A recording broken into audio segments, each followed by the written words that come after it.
Hello again, and welcome back to the Slow Flowers podcast with Deborah Prinzing, episode 556. This is the weekly podcast about slow flowers and the people who grow and design with them. It's all about making a conscious choice, and I invite you to join the conversation and the creative community as we discuss the vital topics of saving our domestic flower farms and supporting a floral industry that relies on a safe, seasonal, and local supply of flowers and foliage. This show is brought to you by slowflowers.com, the free online directory to more than 880 florists, shops, and studios who design with local, seasonal, and sustainable flowers, and to the farms that grow those blooms. It's the conscious choice for buying and sending flowers. And thank you to our lead sponsor, Farm Girl Flowers. Farm Girl Flowers delivers iconic burlap wrap bouquets and lush, abundant arrangements to customers across the U.S., supporting U.S. flower farms by purchasing more than $10 million of U.S.-grown, fresh, and seasonal flowers and foliage annually. Discover more at farmgirlflowers.com. And thank you to the Seattle Wholesale Growers Market, a farmer-owned cooperative committed to providing the very best the Pacific Northwest has to offer in cut flowers, foliage, and plants. The Growers Market's mission is to foster a vibrant marketplace that sustains local flower farms and provides top-quality products and services to the local floral industry. Visit them at seattlewholesalegrowersmarket.com. Well, I love it when I can host a Slow Flowers member who's here on a visit to Seattle. And now that travel is opening up again, I have a feeling that 2022 will be a busy one. Last month, Andrea K. Grist, a longtime Slow Flower Society member and friend, spent a few days visiting Seattle. She's a past guest of the Slow Flowers podcast and a wedding and event florist based in the Kansas City metro area. 5 years ago, Andrea assumed the management of Florasource KC, a locally owned independent flower wholesaler based in Overland Park, Kansas. And last year, Andrea opened up KC Bloom Hub, a dedicated studio space within Florasource KC, available to florists for one-day rentals for design and production, workshops, and other events. Andrea came to Seattle on a research trip. She hopes to put a greater emphasis on KC-grown flowers through her wholesale outlet, and she wanted to learn from what's happening here. Of course, we visited the Seattle Wholesale Growers Market, now in its 11th year as a successful farmer-owned floral wholesale hub. It was early April, and I let Andrea loose there to shop for local and domestic botanicals. Back in my dining room, she created a gorgeous large-scale arrangement with her seasonal selections, which she designed during our conversation. I'll share all of Andrea's social places and links in today's show notes for episode 556 at slowflowerspodcast.com. Let's jump right in and get started.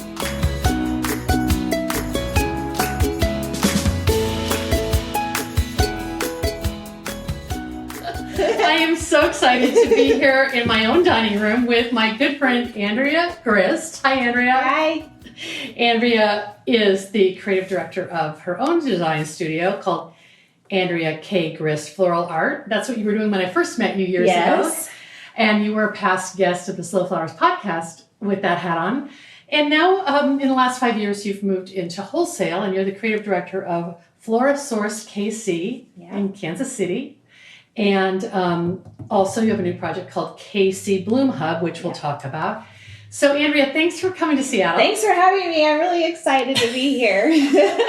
Well, you're excited because you get to play with local seasonal flowers. Yes, absolutely. So thanks for letting me come out and invade your space for a little bit. And we've got some really fun, beautiful flowers to play with. Yeah, today, it's early April, and you have kind of an apricot peachy plum palette. And so I'm going to talk to you while you design, which I know you're completely comfortable doing. That sounds great. All right, so this is fun because your expertise, I feel, is very much in color, and you authored a book on color, and so this will be fun to talk about why you're doing what you're doing.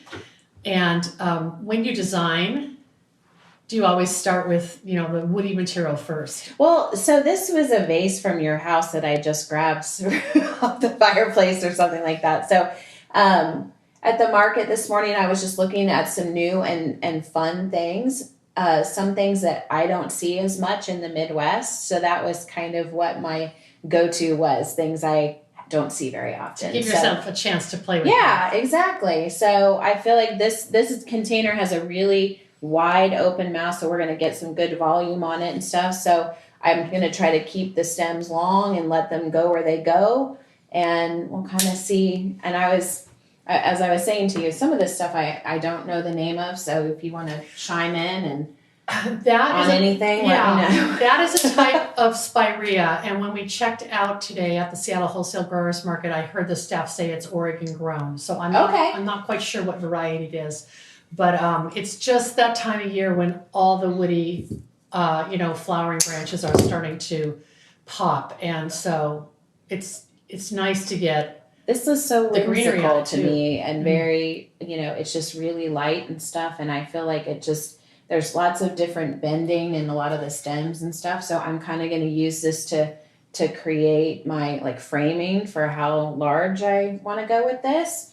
And then we'll kind of start filling in. And I guess, so this, I want to kind of show like what this other, I'll just pick it up. The front of the vase. Yeah.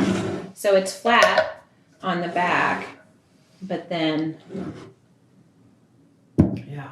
So, like as you're watching, I'll try to do that because then it'll give you a little bit better perspective. So what I'm going to try to do is do something kind of flat backed and then have it drape over the front a little bit. So I'll try to continue to turn it around a little bit. It's funny because so often if you do a one-sided arrangement, the vase is round.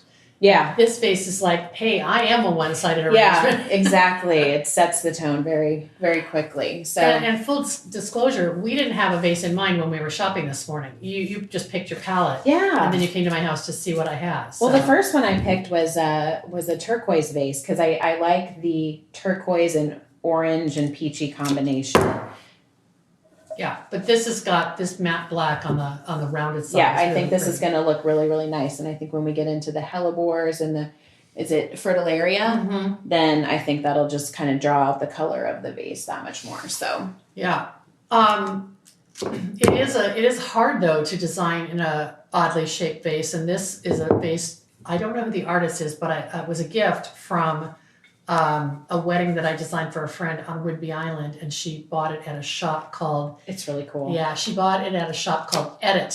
So okay. Anyone curious, it's probably a one of a kind. I'll try to find the artist's name and post it when I share this in the show notes. But Andrea, I've only ever had long lasting hydrangea in here, like I've cut from my shrubs in like late summer and then just let it dry and stay in the vase, all winter. So it's just been underutilized. So I'm so excited to see what you do. Yeah, this was it. I was like, oh my gosh, this is the one.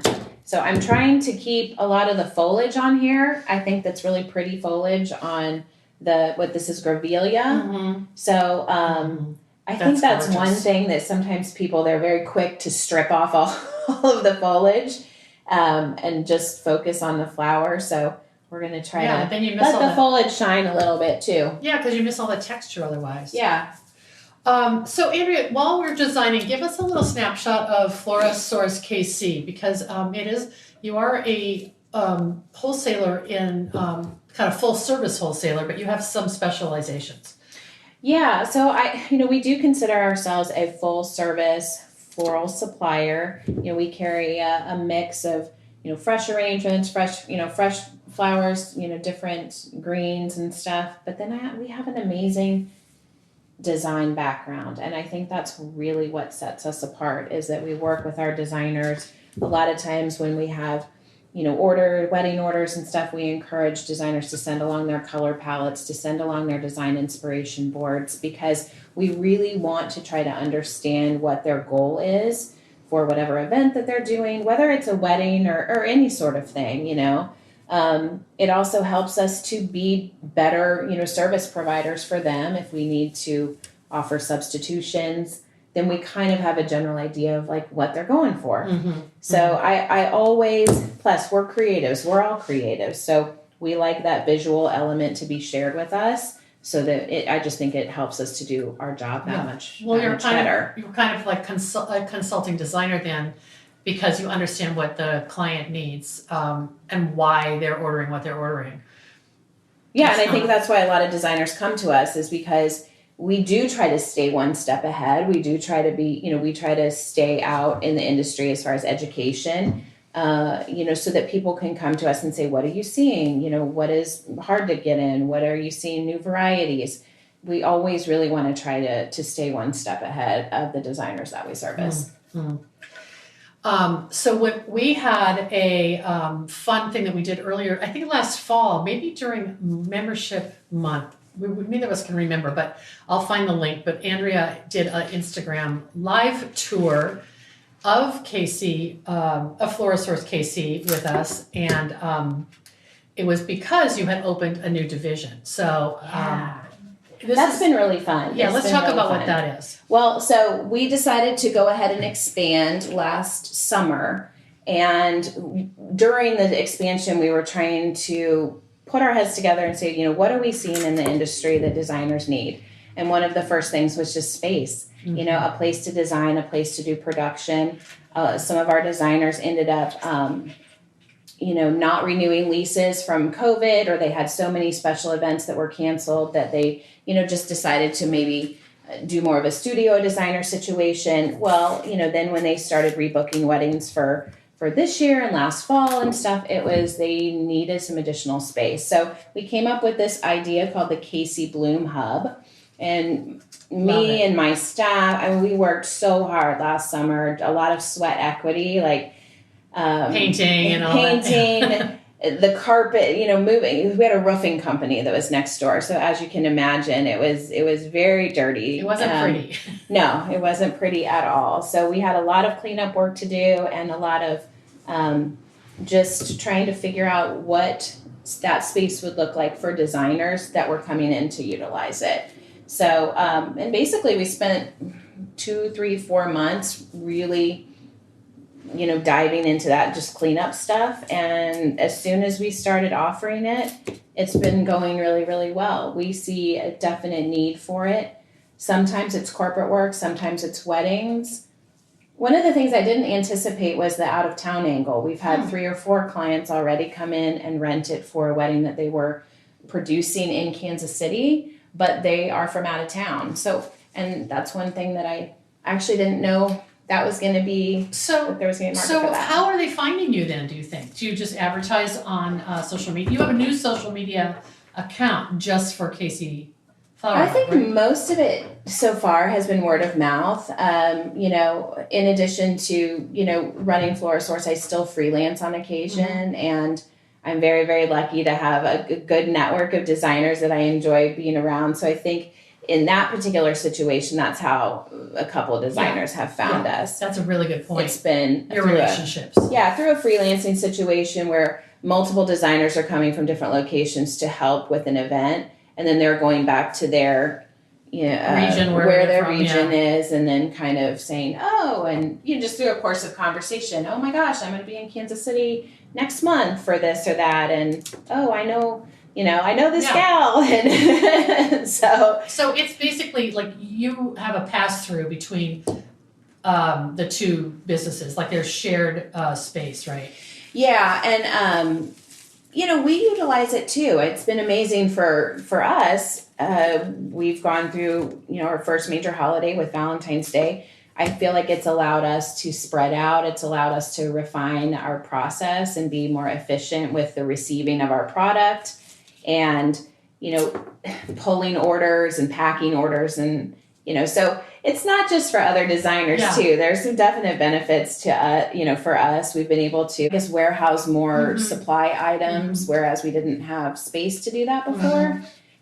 So we had to be very, very careful about what supply items we got in. Just we just didn't have the storage for it. What's the square footage of the two spaces? Oh my gosh, I have no idea. Okay. You'll send me some photos. You got me on that one. You'll send me some photos to share. Yeah. And our website does have some photos of the Bloom Hub, and it's split up into 2 different spaces. We've got the design studio, then we actually put in a conference room. So it's a warehouse, but there's built-in studios. So it can function in several different ways, whether an out-of-town client wants to meet with the designer in the conference room, or they're doing a workshop, or they're doing production. We've got a delivery dock where everybody can load out of that, which is really cool too. Right. It just, and I think it makes it, for the designer that's trying to, the more efficient our space is, the quicker we get our work done. Yeah. So these are amazing. Those are amazing. So I'm kind of just trying to fill in and I do like tulips, and I kind of try to let them bend their own way. And I know even after this, watching it over the next couple of days, it's going to morph even more. So yeah, I'm lucky because you're flying back to Kansas City and you're leaving this here with me. Yes. But the maidenhair fern is so pretty, and it is so, I know that it's available year-round, I believe, from Peter Court Roses in Portland, but it has a true, spring roll where it looks like it's just come out of the woodland. So it's amazing. And actually, the reason I picked it is because I rarely see it with as long of stems as this has. You're right. So that was I was like, oh my goodness, that's amazing. And the same with the butterfly ranunculus too. Yeah. Really, really amazing. That they're getting longer stems. Long stems, yeah. Can you just talk a little bit about how you charge for people to use KC Bloom Hub? Like what are the rates, or what are the ways that people rent it? Well, right now we've got an online scheduler, and we're very small. So a lot of times I'll just talk to somebody on the phone, and I'll utilize the online scheduler. But for now, that's really just for us to make sure it gets on the calendar. Yeah. So, but in time, I think it will be able to be utilized by designers. They can just pop in there. It'll, have dates that are already booked and all that stuff. But for now, we're really relying on our first set of designers that are using it to let us know, what do you need? What is this? Like, they're kind of our guinea pigs for the first little while. Like, what did you find that worked for you? What did you find that was challenging? So trying to ask those questions after people utilize it is, so I feel like every time somebody comes in, we change it just a little bit. Sure, you're still to in try beta. to accommodate, even silly things like we added a processing sink and hooked it into our plumbing, and we bought a couple of additional carts. We have created a couple of new things. Watering cans, spray bottles, trash cans, carts. All of the things that the supplies. Yeah, exactly. And people who come in and rent the hub, do they have access to your walk-in cooler if they need to store product? Yeah, they have access to the walk-in cooler and any of the supplies and stuff. As of right now, as we're talking right now, I don't require the 100% sourcing through Florasource, because I feel like a lot of our designers have maybe local growers that they like to get things from, or different things from different folks. And I don't feel like at this point I want to, invade that, creative type of flow you're there. thinking like a designer here. Yeah, exactly. But every single designer that's been in there has supported us organically, either a lot do place the whole order through us, but some, they don't, and, but they'll buy their supply items, or they'll buy something else, or, just in whatever way. So we want to make sure that we're, you got them in the door so that they see what you have. Exactly. We want to make sure that they're, getting the things that they need to be able to, and, sometimes it's just, can I borrow that box because this, bouquet isn't going in the box the way I wanted it to, or something like that. So sometimes it's just, things that we would have, that maybe, a studio designer just wouldn't have at their disposal and stuff. So you didn't, can you say what the hourly rate is, or the day rate? How do you charge? So the day rate right now is $125, and we are only available during business hours. So we ask the designers to, come in, and it's available during business hours. But then, like I said, we're pretty small, so we don't have, 24/7 access or keypads or anything like that. Although, maybe in time when we feel a little bit more comfortable with with how we're... Right. It's not like you have a dedicated employee to manage this. You're all kind of flowing between the two businesses. Yeah.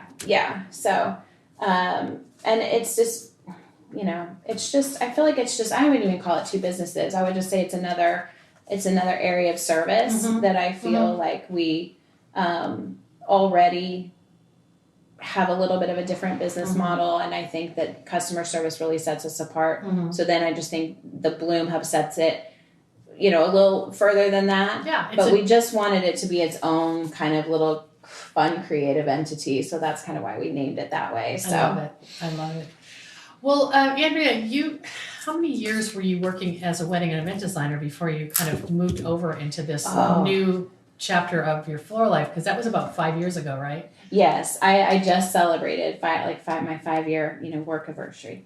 So, but yeah, almost 17 years. Wow. So, all when my kids were little and stuff, I was doing weddings and events, and it came about. It was a good time for a move for me, and I'm going to do this, and it's going to cover my face. Yeah. We can take it down off of the pedestal too. But it was a good time for a move. I feel like I was getting a little bit stale in the wedding work and not enjoying it as much. And for people that I talk to, I just call it a different spoke of the same wheel. Absolutely. So. Absolutely. And you already had owned your own business.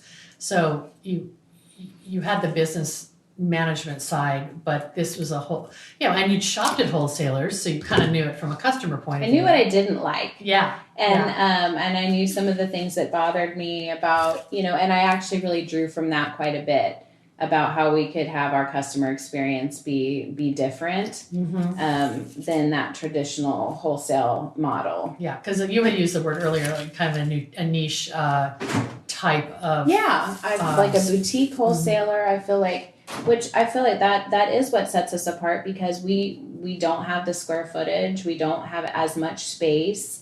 We're very small, so we can't carry as much inventory. Like what we bring in, we need to sell. It needs to rotate in and out quickly.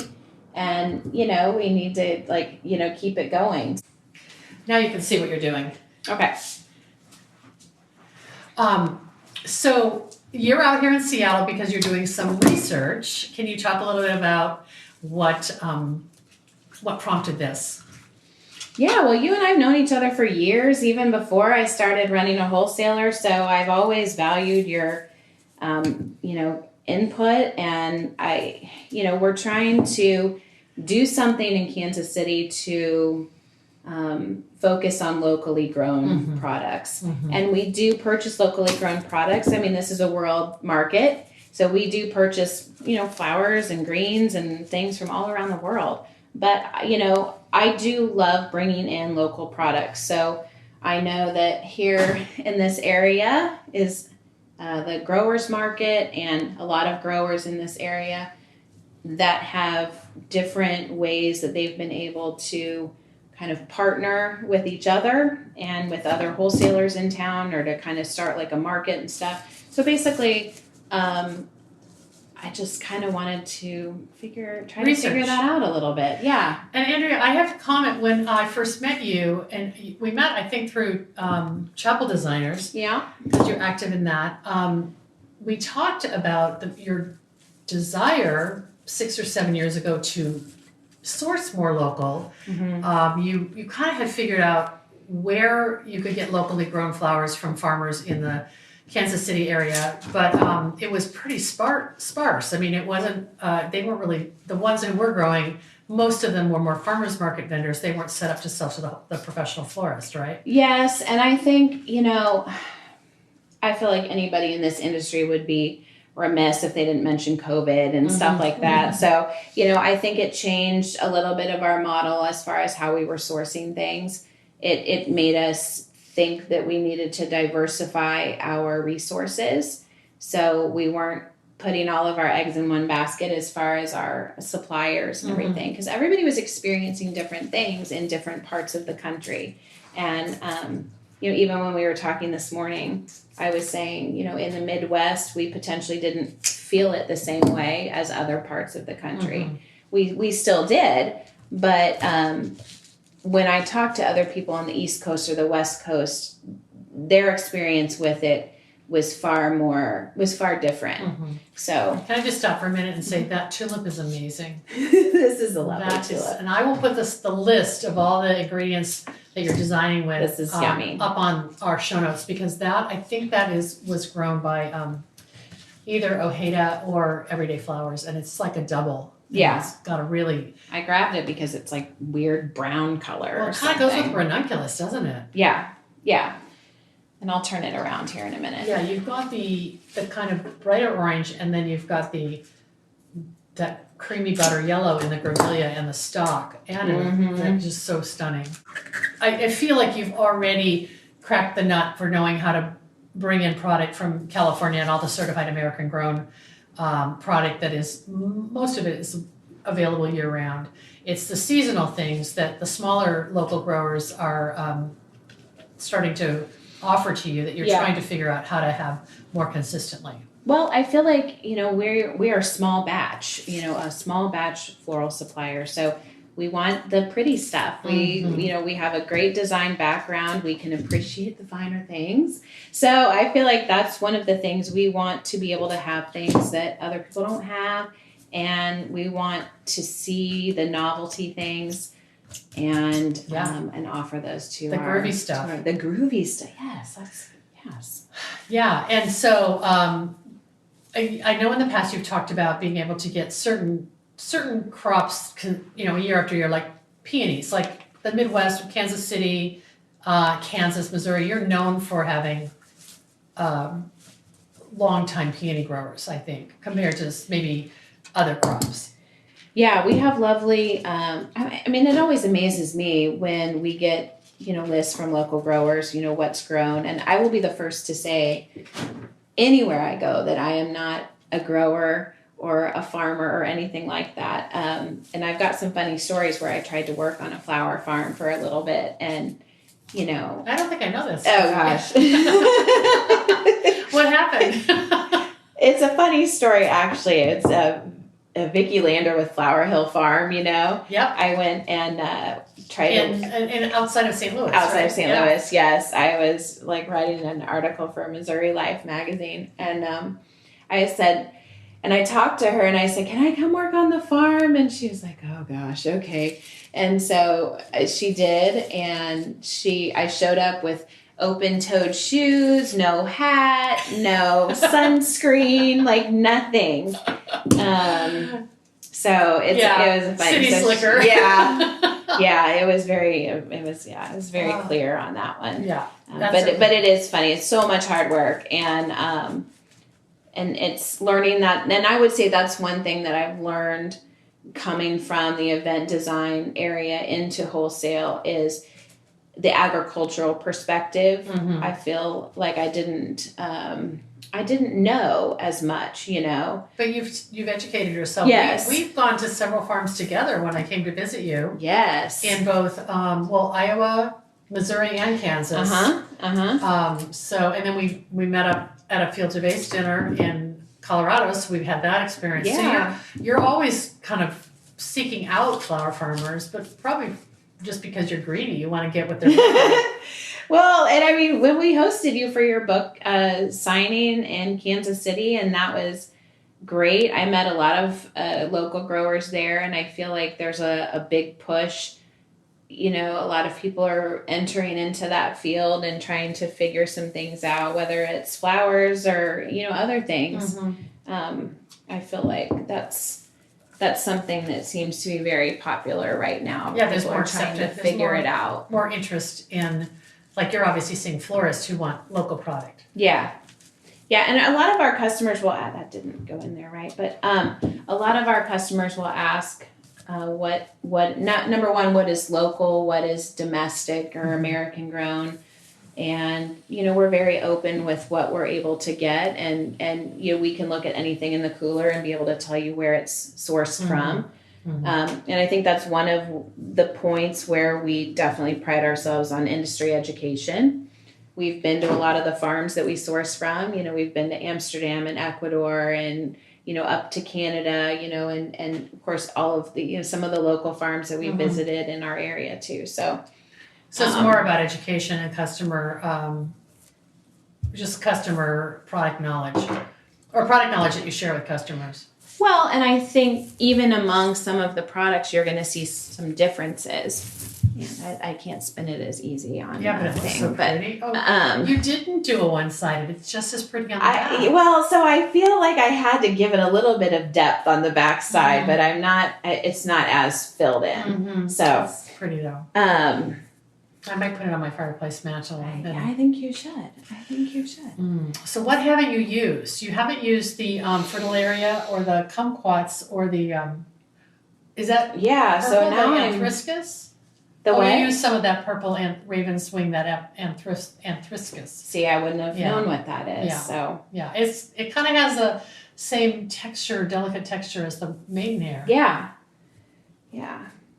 But we education is big for me. I've been in the industry, I got to tell you, like 30 years now, which dates me. But what was your first floral industry job?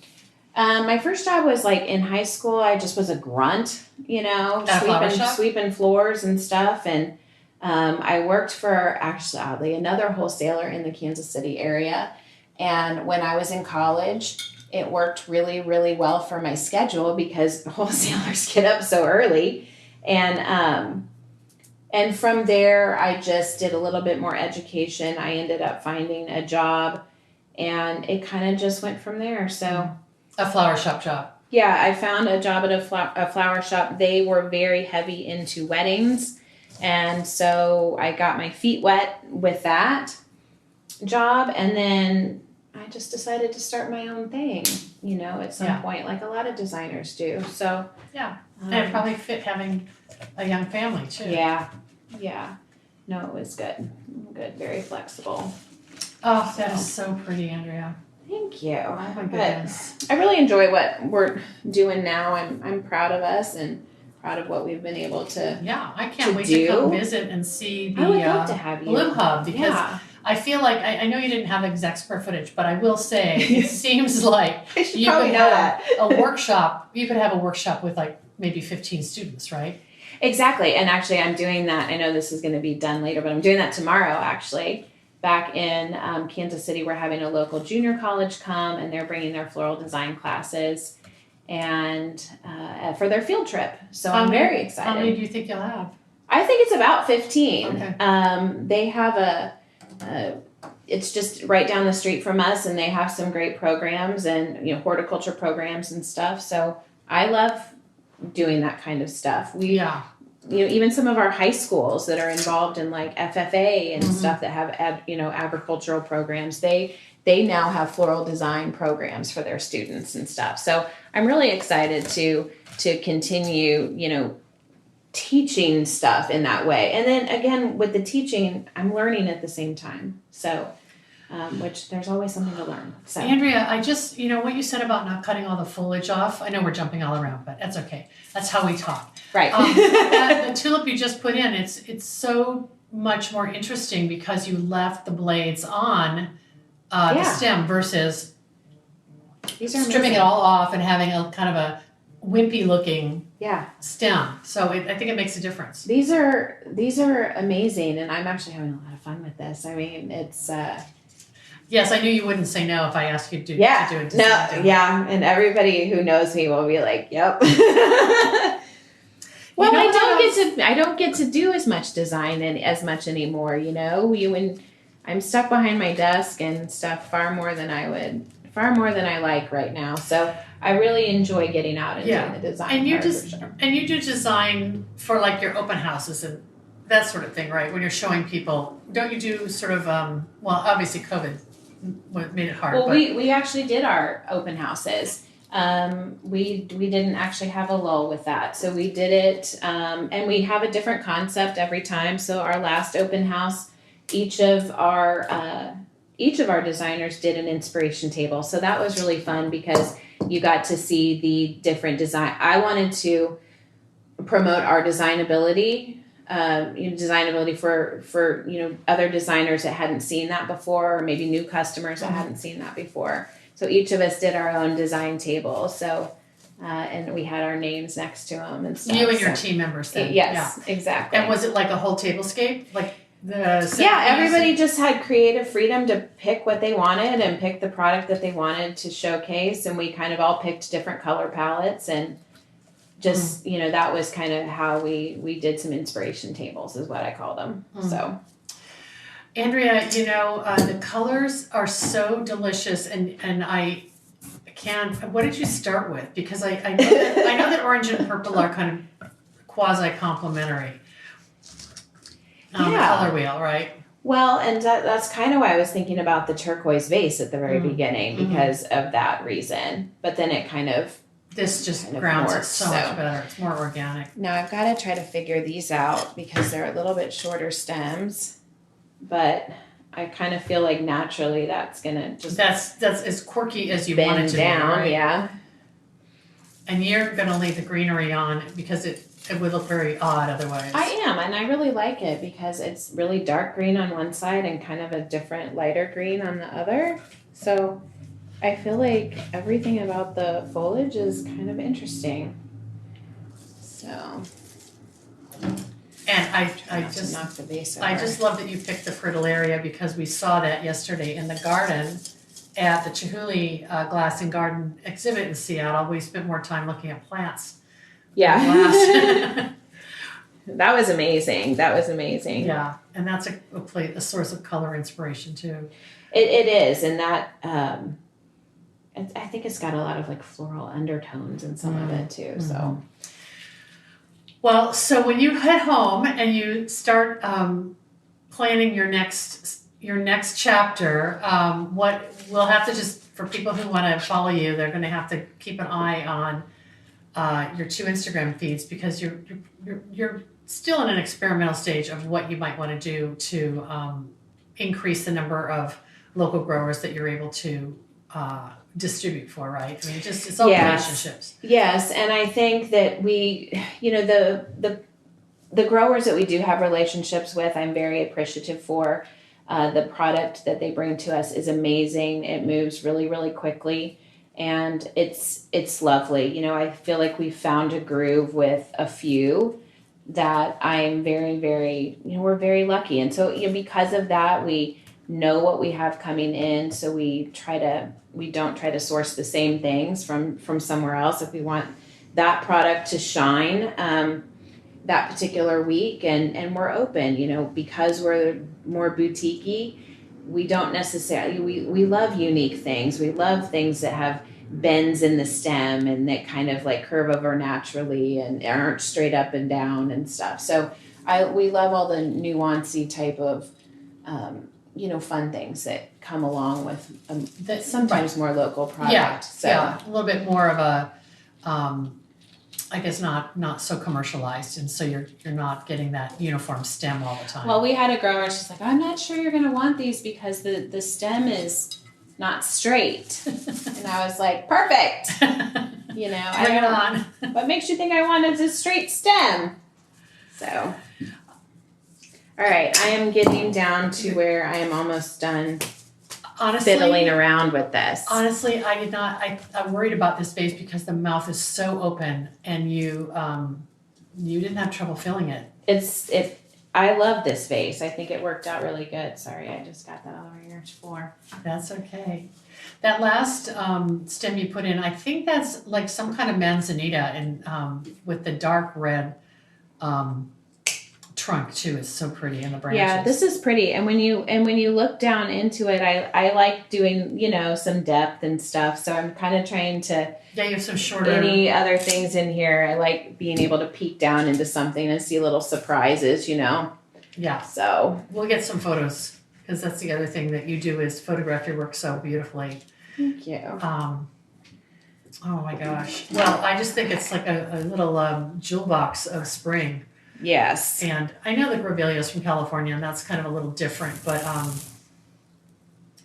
it's still American grown. So that's right. And I mean, this is amazing how it turned out, and I really love this. Are great.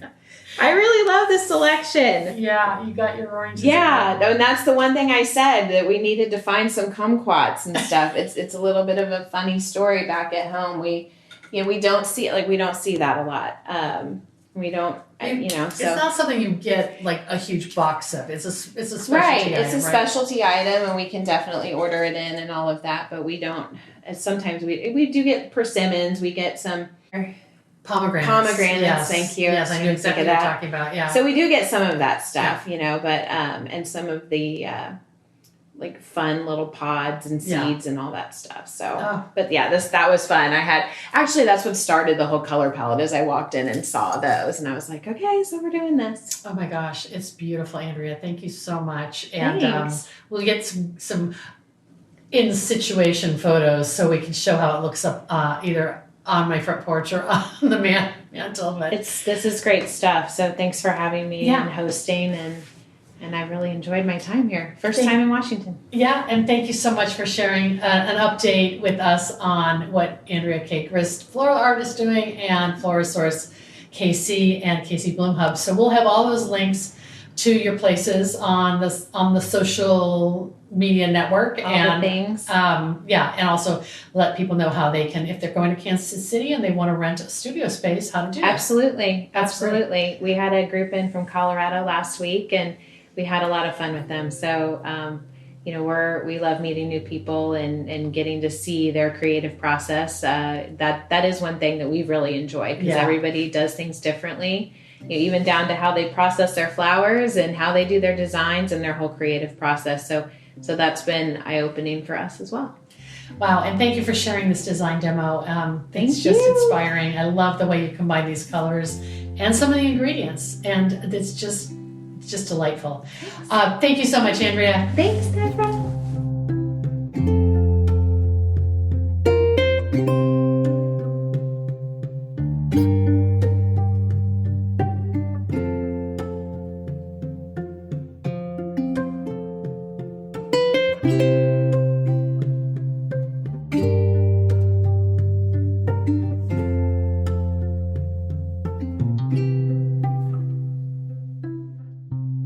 Thank you so much for joining us today. You can find the full ingredient list, more photos from Andrea's floral demonstration, and more details about her numerous projects in Kansas City in the floral marketplace there, and the video of her design demonstration, all in our show notes for episode 556 at slowflowerspodcast.com.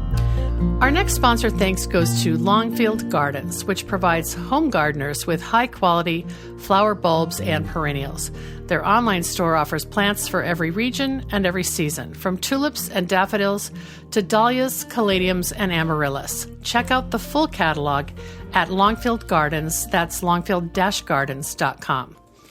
Well, it's May already, and there's lots of great Slow Flowers news to share. Please check out our May newsletter, packed with details about the upcoming American Flowers Week promotions, our new Slow Flowers Journal digital magazine, which is launching as a quarterly in June, links to all the recent press about Slow Flowers, and all our other membership resources.